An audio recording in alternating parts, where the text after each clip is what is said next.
Shalom, salam sejahtera di dalam Tuhan Yesus Kristus dan kita jumpa lagi dalam Paulus Rahel Ministry.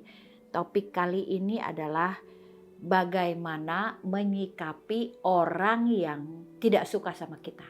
Wah, ya, kita buka Lukas 21 ayat 17 sampai 19. Demikian firman Tuhan. Dan kamu akan dibenci semua orang oleh karena namaku, tetapi tidak sehelai pun dari rambut kepalamu akan hilang. Kalau kamu tetap bertahan, kamu akan memperoleh hidupmu. Nah, pernahkah kita dihujat oleh netizen karena konten yang kita buat? Pernahkah kita mendapat pesan ujaran kebencian yang memprovokasi keadaan sehingga semakin banyak lagi hujatan netizen kepada kita? Lalu bagaimana respon kita? Kadang-kadang ketika kita buat konten, ada aja netizen yang menyebalkan dan komennya itu bikin hati kita menjadi panas gitu loh. Ya.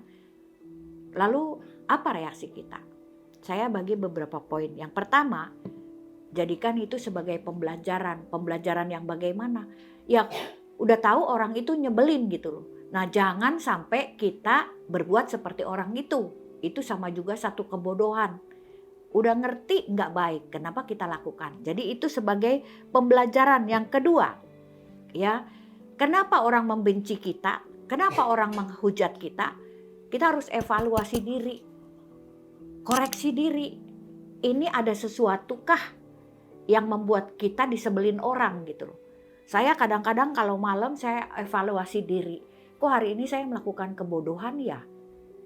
Dan saya nggak boleh mengulanginya lagi. Jadi kalau ada orang yang membenci kita, kita harus evaluasi diri. Ada apa gerangan? Yang ketiga, jadikan itu sebagai ujian kesabaran. Saya kalau dengar sesuatu yang nggak enak, langsung rasanya meluap-luap gitu loh.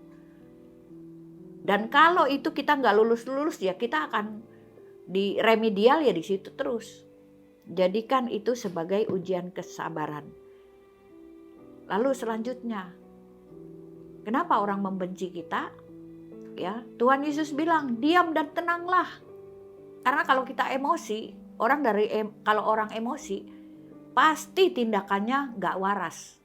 Hasilnya bisa merugikan diri sendiri, juga bisa merugikan orang lain. Lalu, kenapa orang membenci kita dan bagaimana kita menyikapinya? Firman Tuhan bilang jangan membalas. 1 Petrus 3 ayat 9. Dan jangan membalas kejahatan dengan kejahatan atau caci maki dengan caci maki. Tetapi sebaliknya, hendaklah kamu memberkati karena untuk itulah kamu dipanggil, yaitu untuk memperoleh berkat. Jadi kalau ada orang yang nyebelin kita, membenci kita, memaki kita, firman Tuhan bilang jangan balas. Kalau perlu berkatin.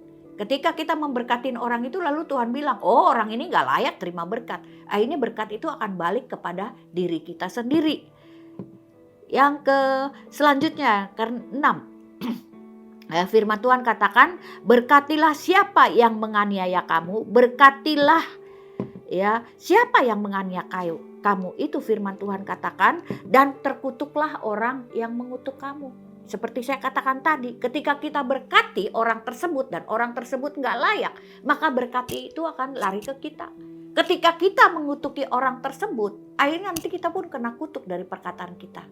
Jadi hari ini, kalau engkau dibenci seseorang, kalau engkau tidak disukai orang, jadikan itu sebagai pembelajaran, evaluasi diri, jadikan sebagai ujian kesabaran, dan berdiam diri di hadapan Tuhan. Jangan membalas kejahatan dengan kejahatan dan berkati orang tersebut. Amin. Tuhan memberkati. Bapa di surga, mudah dikatakan namun sulit dilakukan.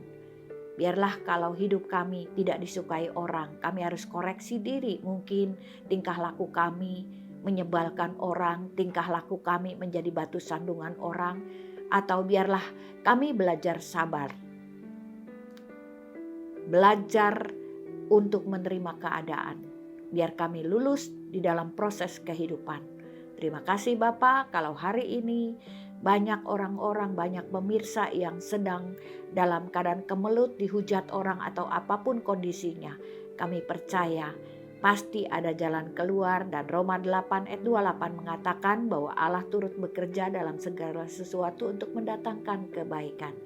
Terima kasih Bapa, kami percaya satu saat kami pasti disukai banyak orang. Dalam nama Yesus kami berdoa. Haleluya. Amin.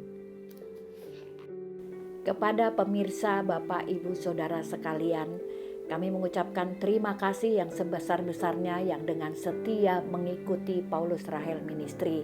Apabila ada Bapak Ibu ada pertanyaan yang membutuhkan jawaban, silahkan tulis di kolom komentar dan kami akan menjawabnya. Tuhan Yesus memberkati.